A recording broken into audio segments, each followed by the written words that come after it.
Welcome back, everyone. Over to you, Graham. Thank you very much, and welcome now to our panel session, What's Next for Metadata?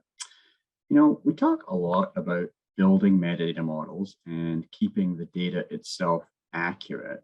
As we heard from Rebecca and Christine earlier, staying in sync with what users and businesses need often requires more than that. Our businesses are constantly changing, and our content is expected to be ready, anytime, anywhere. And that has some interesting implications for metadata. So joining me on the virtual stage to explore this are four of the people leading and driving innovation and transformation of DAM for media and entertainment.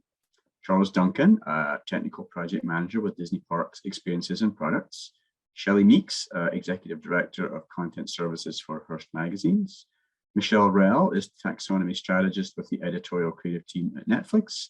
And Garrett Sayer is Senior Account Executive at Orange Logic. Welcome to you all. Now, for the audience, pop your questions in the Q&A box. We will get to as many as we can. And as we talk here about where things are headed, maybe think about what innovations would make a real difference to you. First of all, though, we will have each panelist do a short introduction, a little bit about themselves and their DAM journeys so far. Maybe Charles, we'll start with you. Hi, everybody. Charles Duncan. I'm with Disney. I've spent a lot of time in the DAM universe and obviously in the franchise commercialization space with creative supply chain.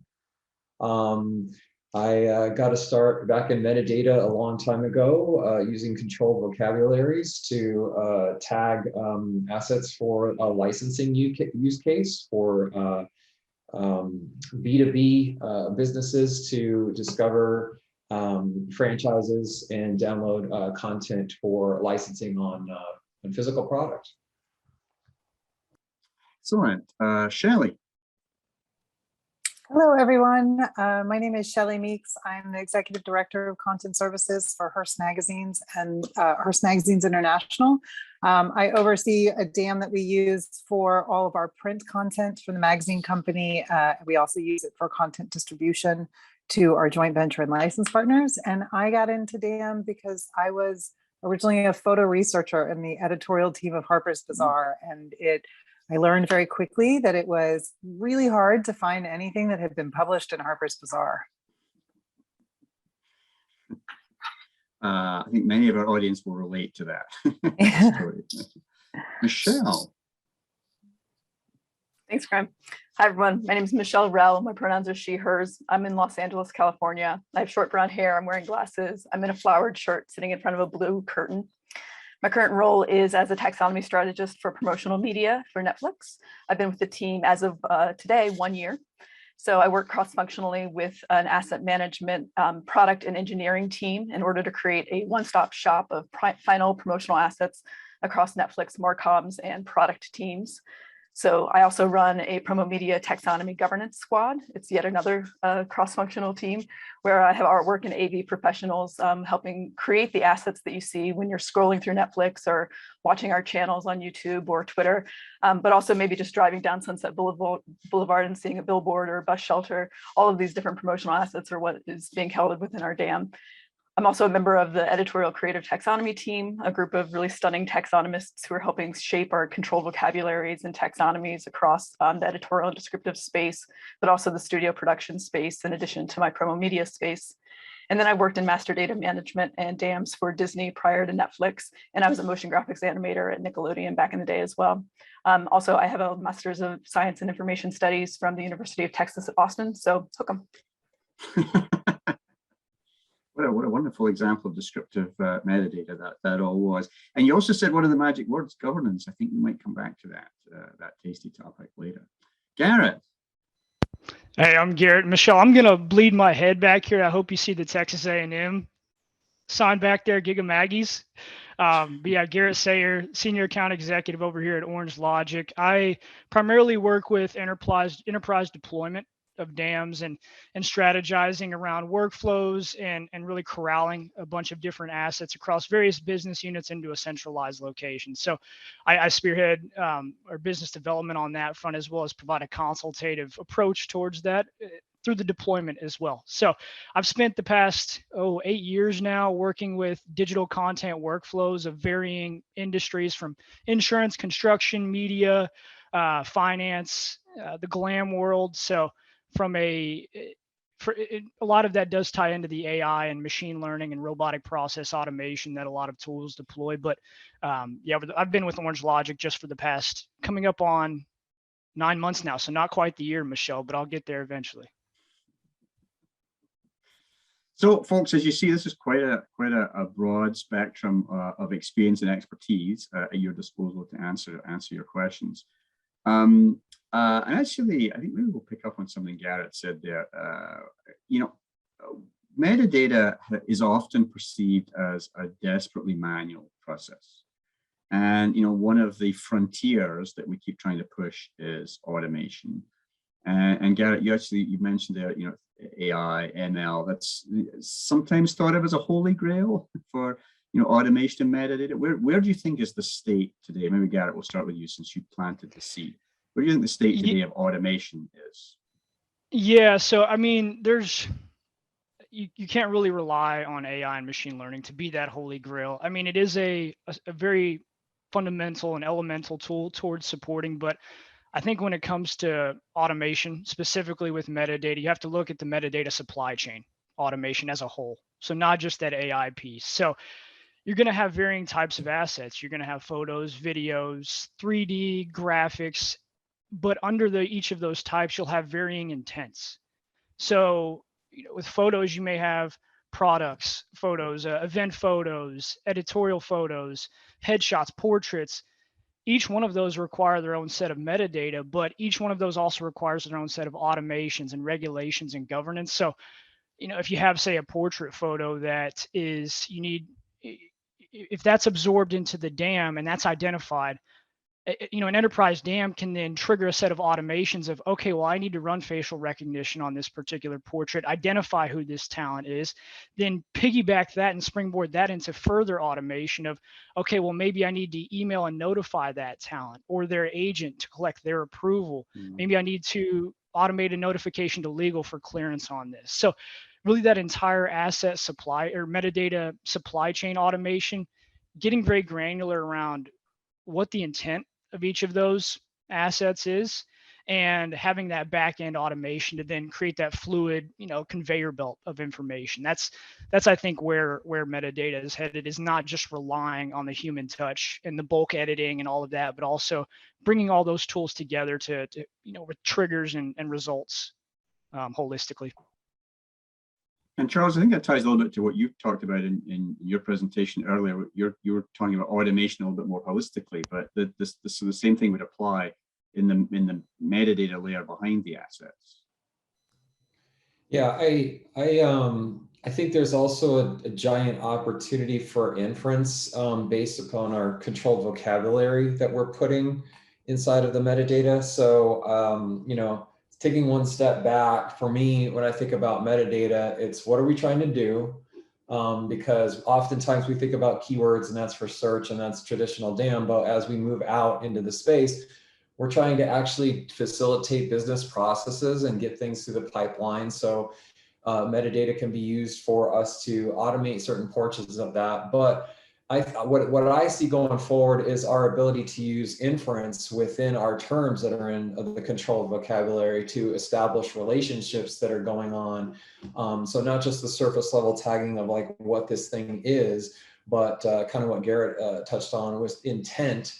And using certain terms, you can then infer a more holistic kind of hierarchical model that's going on in any particular asset. And how would you start to do something like that? Like, how would you embark on that journey? I would really outline what your business case is and what it takes to get you from point A to point B. That's number one. The other thing is I would look at what the innateness of your content is. In the graph database world, you're talking about using a cat as an animal, all those kind of like relationships that happen. If you can innately describe what your objects are at a fundamental universal level and think of those terms, then that will give you an idea of the term base that you should be using. And then how do those terms then come together to facilitate some sort of process going through your business? Shelley, you talked in your intro about sort of staring down a legacy world, and that you inherit a world.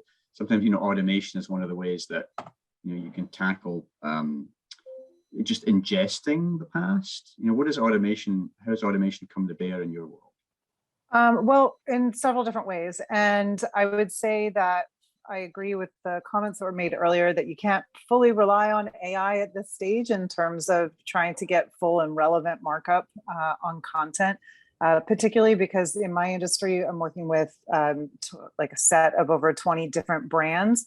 So the type of artwork is really different in each of these areas. If I've ever talked to you about this before, I've probably told you this. Our first round of trying to use AI on like a huge collection of backstage beauty photography, we ended up with hundreds, thousands of assets all being tagged as different types of dogs because it was looking at all these models' hair. And we found that was hilarious and totally not useful. So we've really had to kind of scale back the way that we're implementing any type of machine learning to make sure that it's actually getting things even close to right in our space. And the other piece I think that got brought up that's really relevant for us is how you can actually use each of the components within the workflow really to drive your automation. So we've done quite a bit of that in our environment where we're able to trap most of the metadata that we need on assets from a functional standpoint, just from the systems that they're moving through. One of the primary use cases for our dam when we implemented it maybe 7-8 years ago was reuse, trying to make sure that we're not photographing the same things over and over again that don't need to be photographed. What can we reuse? And sort of hilariously, as that started to work and people really are reusing things, we've started to identify gaps in sort of the life cycle of our metadata. So we captured it all perfectly coming through, but now it's being pulled out and being put back in the beginning. And we're noticing all these gaps that we hadn't really plugged all the holes for. So that I think is the next, and another big area of focus for us is making sure that we've really considered the life cycle in its entirety. How much, Shelley, you make me think of a question. How much do you end up dealing with metadata that's spread across multiple systems, like versus being able to have what you would call a single authority?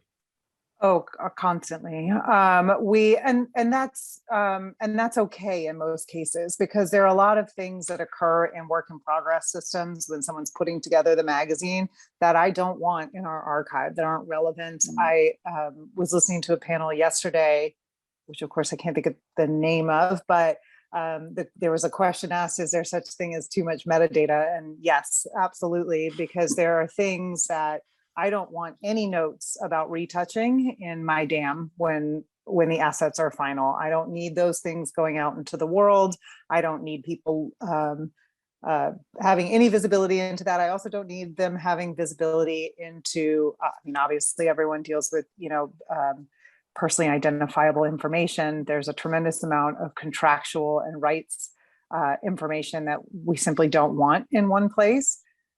So that was really a key focus when we designed the workflows in the beginning was, sort of establishing each system in the workflow. What are the relevant pieces of information that we need, and what are the I don't want to say red flags, but what are the ones we really don't want to make sure that we weren't pulling that through the workflow.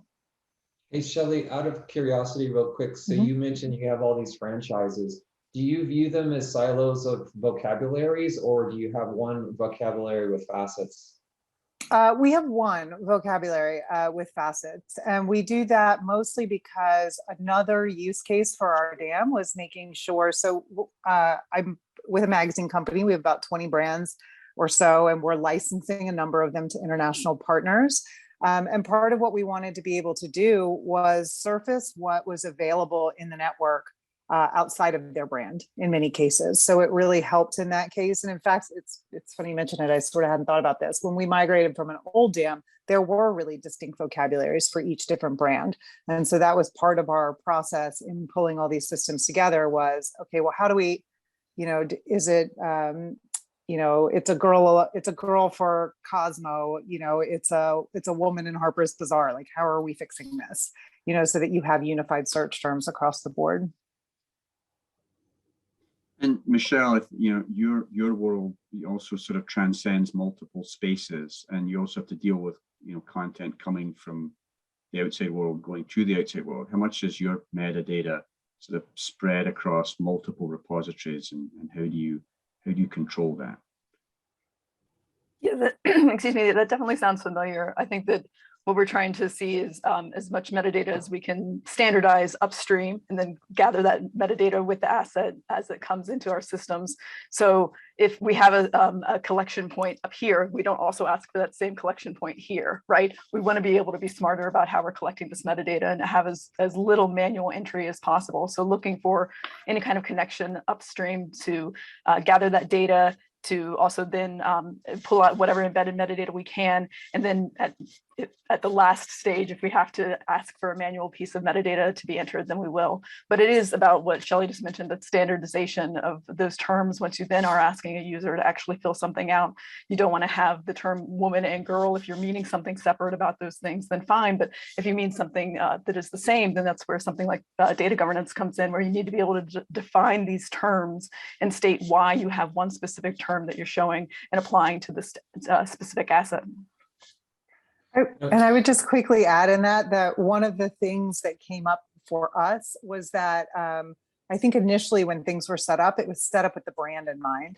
So people were trying to use the vocabulary of the brands when they were marking up things. And we had to kind of dial it back and be like, okay, but just pretend someone walked in off the street and they're trying to find this photo, and that was helpful in terms of trying to get people to sort of get people aligned on why we were changing the way they search for things. Michelle, have you guys dabbled in graph databases yet for like vocabularies and such? Yes, we're aware that we need to have certain standardized taxonomies, but then we would like to be able to connect them to other taxonomies and have relationships built in, because I think that is kind of the next stage for metadata, where great that we've been able to tag something with a certain attribute, but how does that attribute relate to the next asset and its attributes? I think that's where we're looking to make further progress.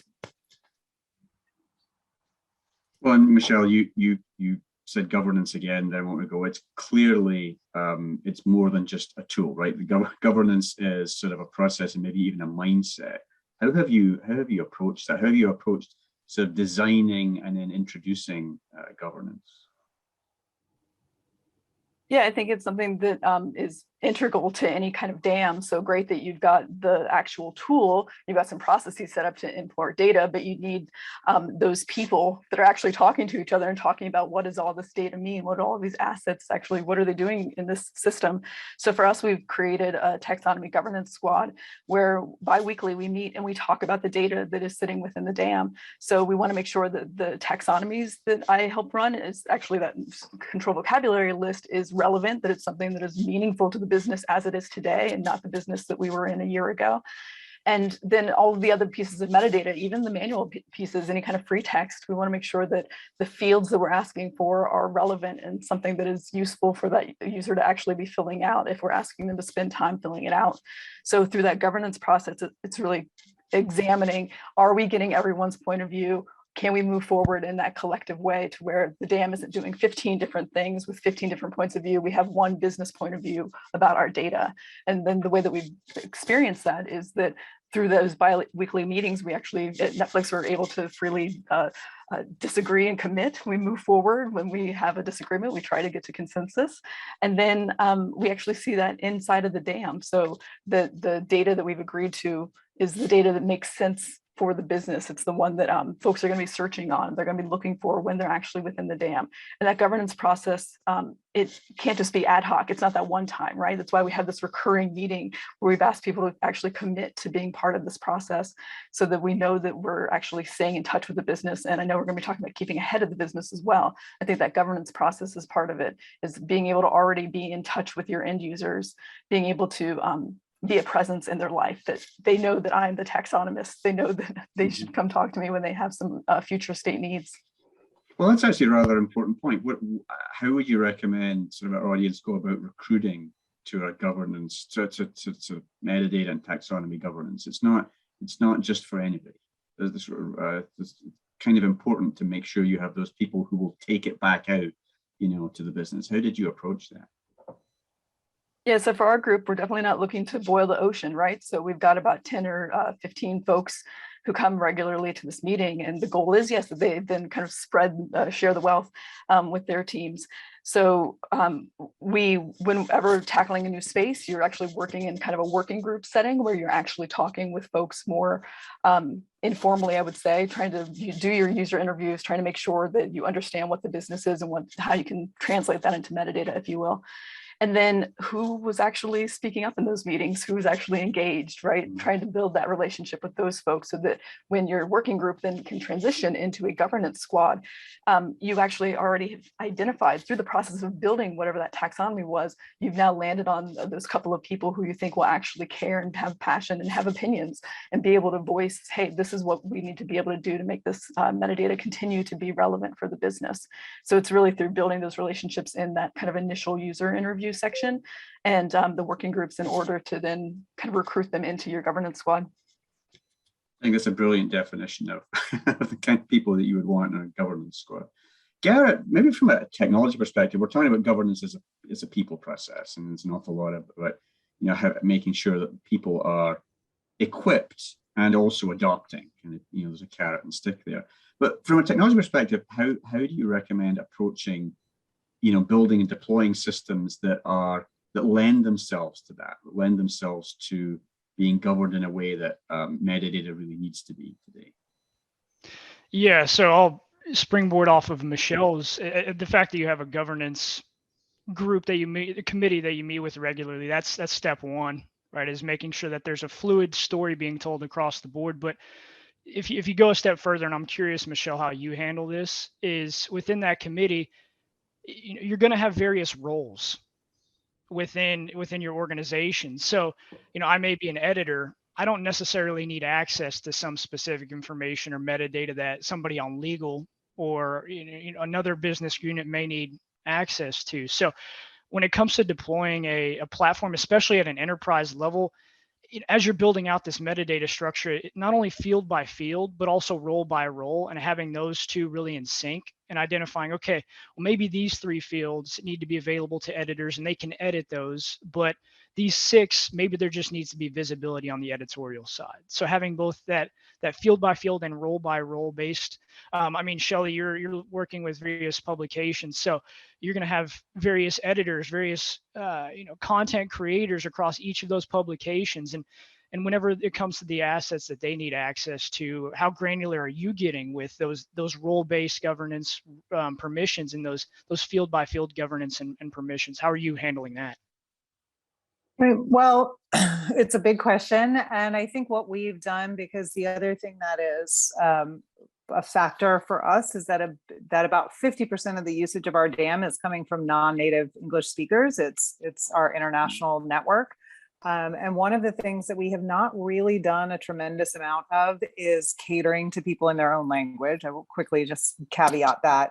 But we've tried to, and this sort of steps outside of metadata a little, but just in general, in terms of the system design, we really tried to make it so that every single person, regardless of their role, almost regardless of their role, has the same user experience. Everyone lands on the same homepage. Everyone navigates the same way to the archive.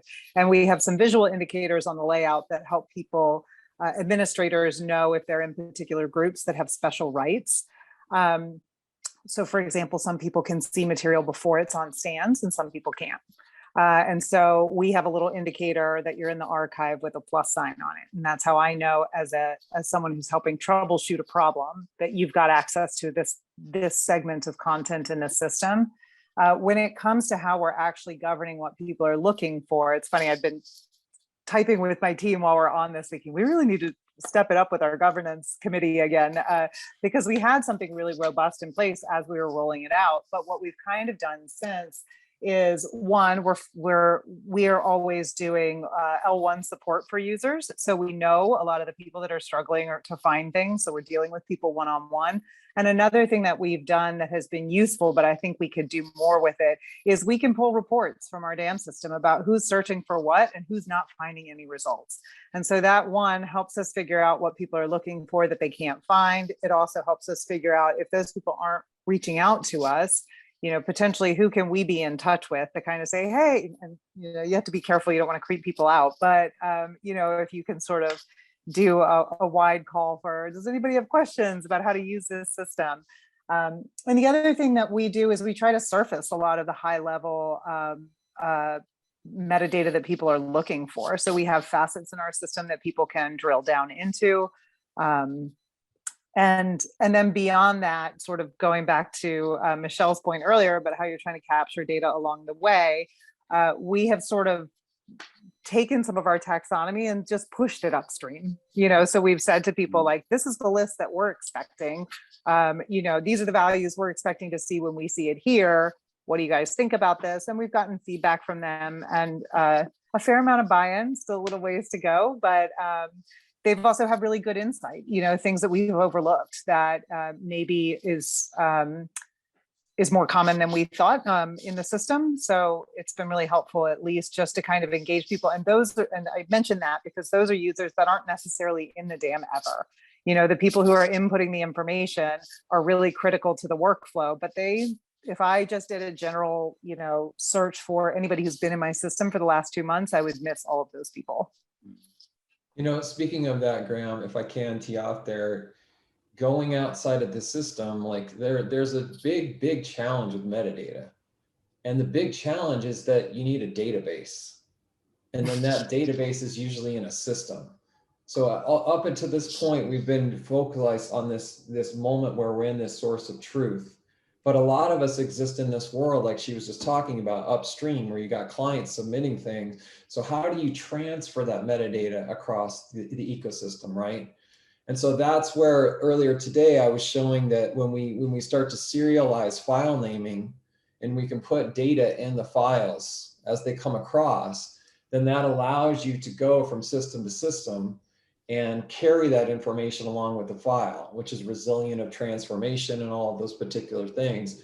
But to me, that's where we start to kind of crack the atom of particular files and breaking them up into their sub artifacts, and then being able to serialize on top of the file names themselves, the metadata that we have. So it doesn't matter what system you're in or what renderer you're in, or if you're working with an agency, you can send it that, they can send it back. The metadata is kind of traveling along with the files themselves. And so that to me was always kind of the crux is how do we get rid of the database?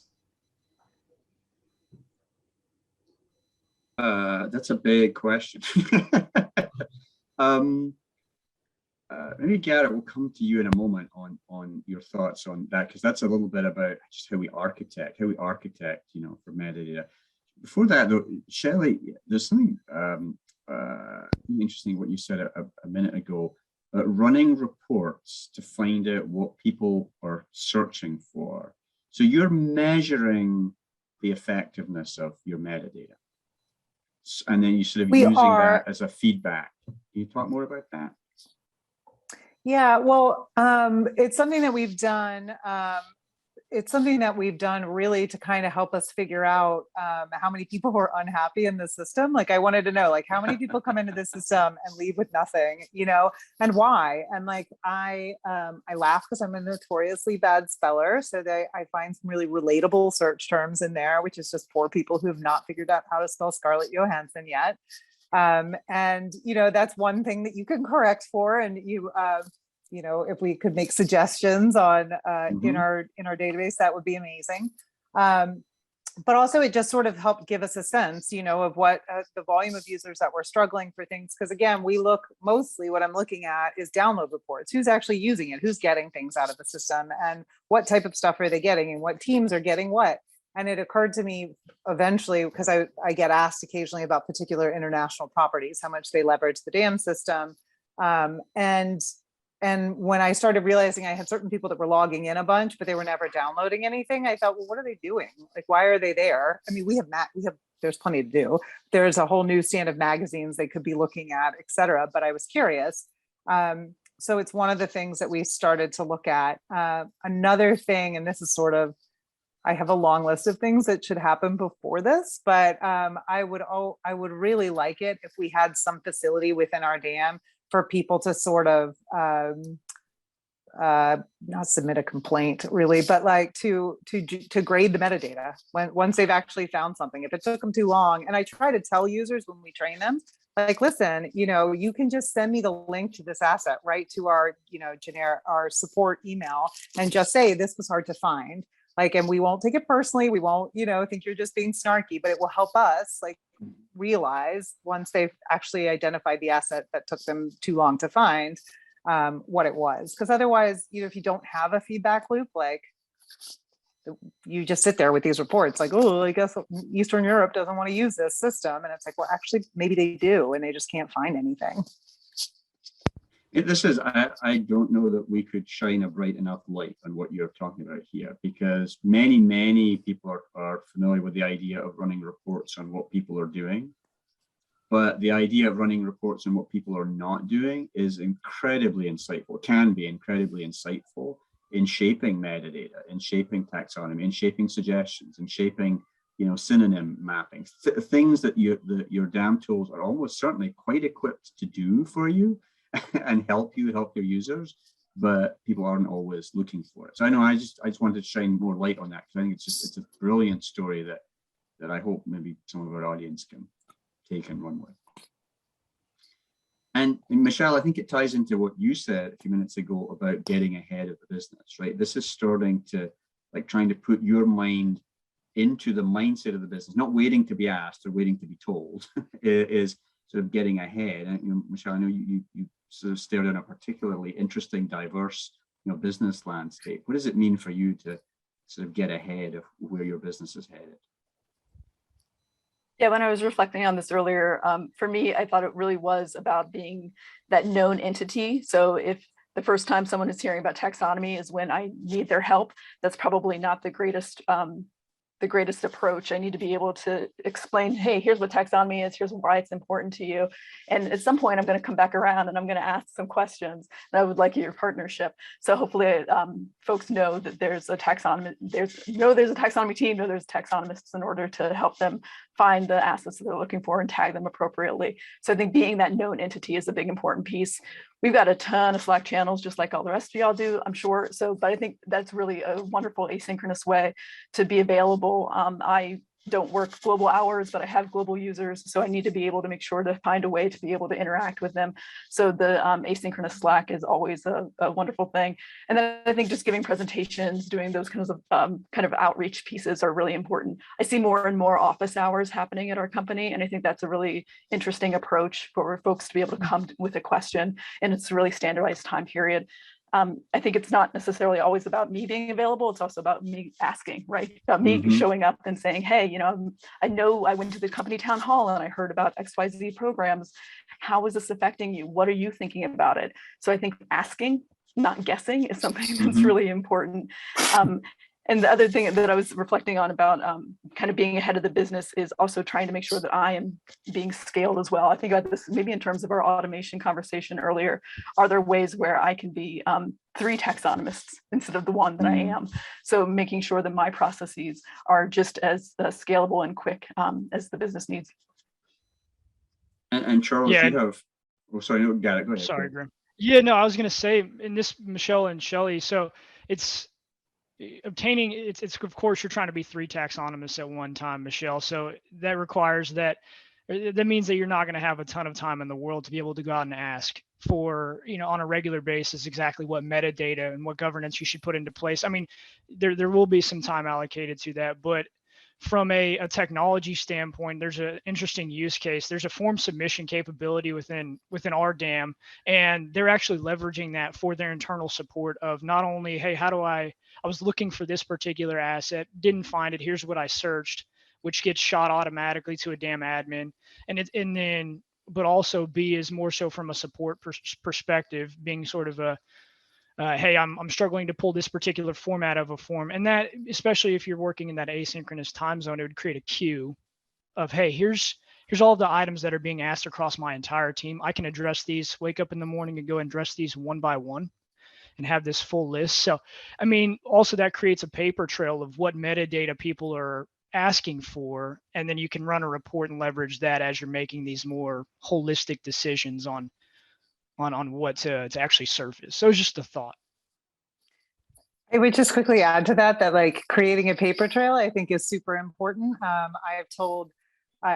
I have encouraged users for years to send me scathing emails about things that frustrate them so that I can build a use case for it. It's the only way I eventually got text files into a dam for a magazine publisher. So I needed enough people sounding outraged that the PDF and the InDesign file were not sufficient. And so once we got that sort of critical mass and you could point to all these editors and not just me with a bunch of hand gestures, it was much more effective. You're all telling a very consistent story about presence, like presence for DAM in the organization that gets people to engage with you, not at the moment of need, but ahead of it. Charles, what does getting ahead of the business mean for you? You have a little bit different sort of business demographic to deal with. Oh, boy, that's a good question. I think, again, I'm going to come back to business case because oftentimes these discussions, we get a nucleus going around about finding and discovering assets and how we tag them in order to facilitate the discovery. But there's also like, what are you trying to then do from a business perspective with those assets? So the other thing I want to kind of plant in people's mind as we're talking about the future of metadata is natural language processing. So in that, you're basically, natural language processing is we're trying to derive what the intent of the user is, and they're using their normal language. Hey, I want to find this particular thing, or I am trying to do this. And so you're basically trying to break down, like, what are they trying to do? What is the intent? And you can see massive displays of how powerful this can be on these artificial intelligent driven artwork creators. So I'm going to call out like disco diffusion. You should look up like disco diffusion, where you're provided with a prompt where you can basically say, a boats against the sunset sky with a video game kind of thing, and then watch what happens. And so that's where you start to see the power of using the metadata that everything's been tagged with and kind of categorized to then actually generate something new of business value. That's kind of where my head is at when we're talking about the future of like trying to then pivot it to business value with products. Excellent. And Garrett, I want to come back to that question that Charles sort of posed about databases, and maybe even thinking beyond like a graph database or like database format.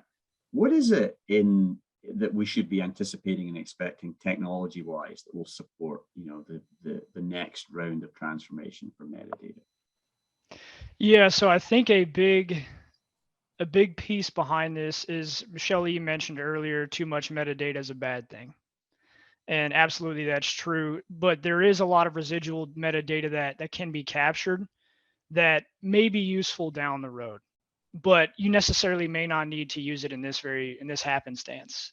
So I think and Charles, your question was really residing around having multiple solutions, both upstream and downstream, and you're not really playing in one environment as your centralized database. But if you're able to have an enterprise dam that can capture all of this metadata, but you have control over and the governance over what can be surfaced specifically.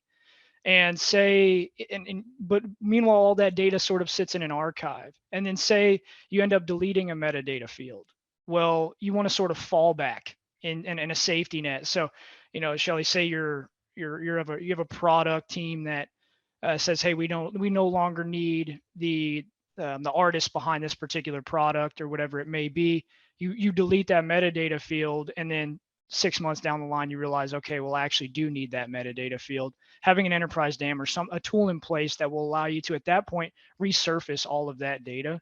So that way you have this entire hierarchical archive of all the art or all of the metadata. You just don't know when you're going to need to use it at any given time. So I think that still having your DAM as your centralized database, funneling in all this information, but meanwhile having granular control over what's surfaced at any given time on a role-based permission, and having that safety net in place in case something does go awry. Charles, what do you think is the next wave of technology to support metadata?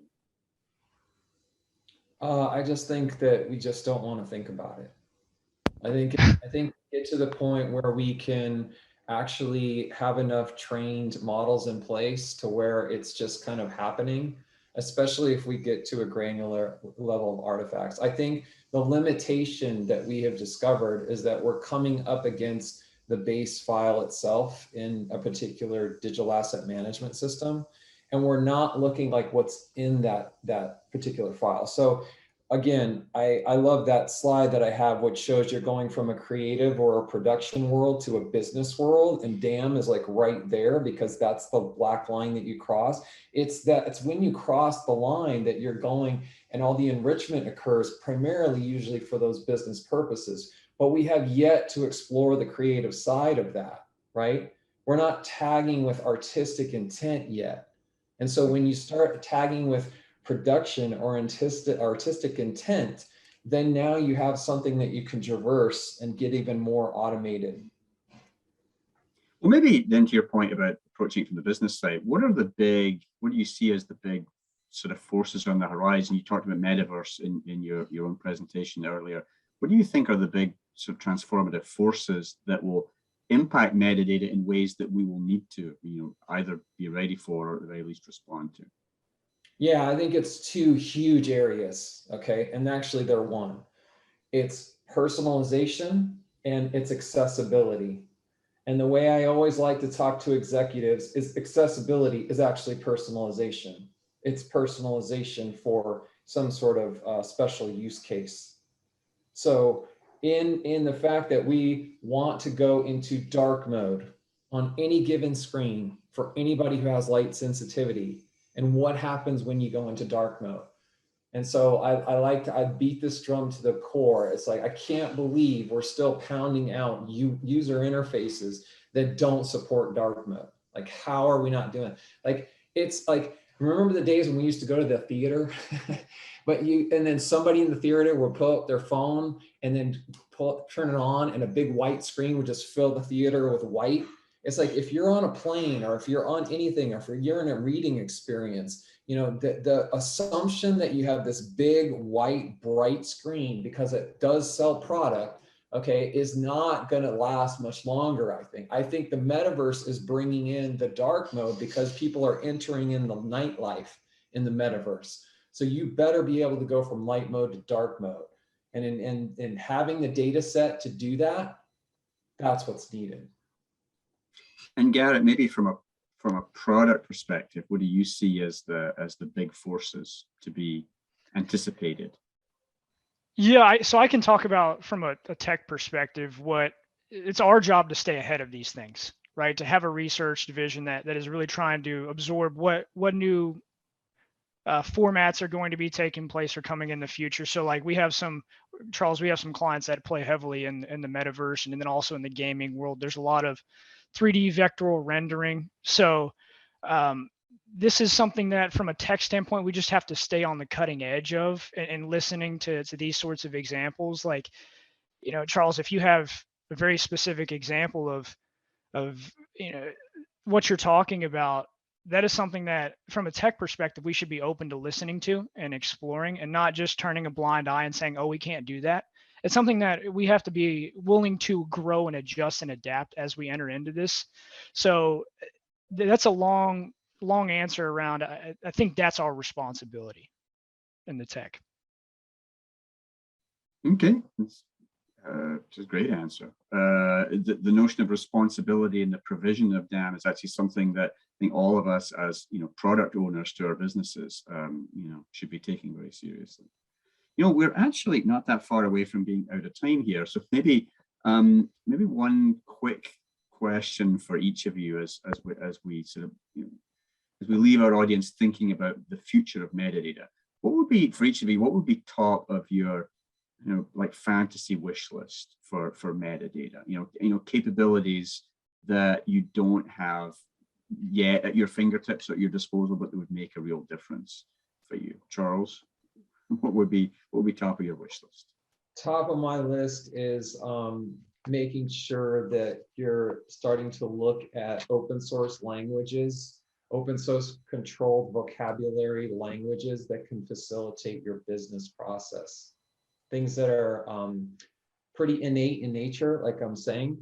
And that's why I kind of asked Shelly if she's thinking about different vocabularies for each of her industries, because when you go into innate objects like a 18-wheel truck, whatever, tire, like the industries can get very particular about those innateness. And so they're very large. So I don't know if that has to have a different silo for each industry, but I would like to start seeing common vocabulary languages landed upon so that we can all start speaking together seamlessly. Excellent point. Michelle, what would be top of your wish list?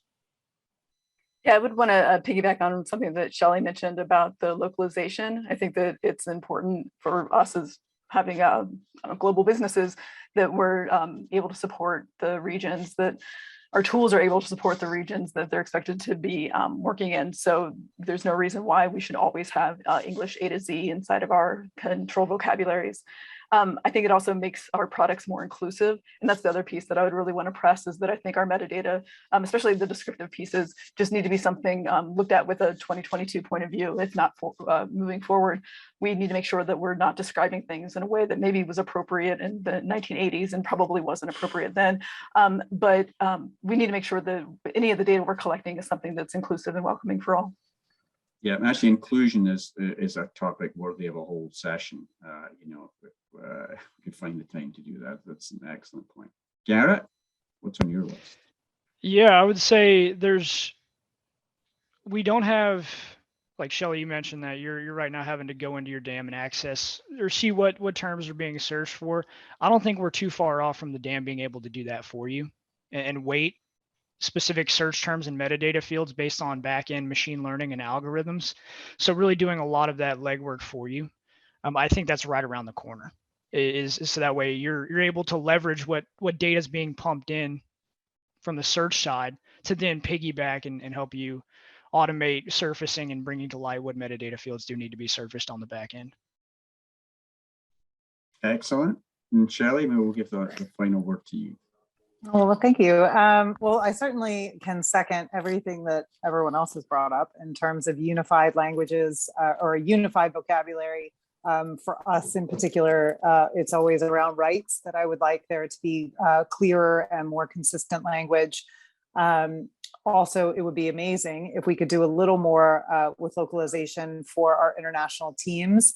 And then this one is maybe a bit of a stretch, but this is like my North Star always for what I really, really want is I really want to be able to close the loop on our reporting in a way that's more effective. We are a DAM that provides component files from magazines that have been published to other publishers.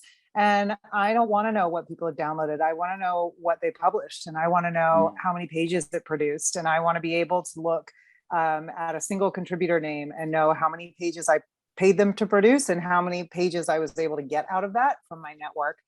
And that sort of steps a little outside of metadata and then comes back to it, because I know there are other tools I would sort of need to parse that. But also it's relevant for our users because it's important for the brands to know where something is run before they pick up a piece of content and they use it. And that's something we're constantly getting asked for, and we don't have a good method in place today to deal with it. I think you also tell an interesting story there about the ability to connect with and measure the business value of the asset management function. So which is yet another thing that we should probably do a whole session on at some point. Yeah. Clearly, we have a number of topics here that we've only barely scratched the surface of, and we should find time at a future event to talk more about. But we are out of time in this session, unfortunately. Huge thanks, Michelle, Shelley, Charles, Garrett, for fielding these questions and helping us think about the future of metadata, meaty topic as that is. We're going to conclude the main discussions of the day in just a few minutes with Sinclair Broadcast Group.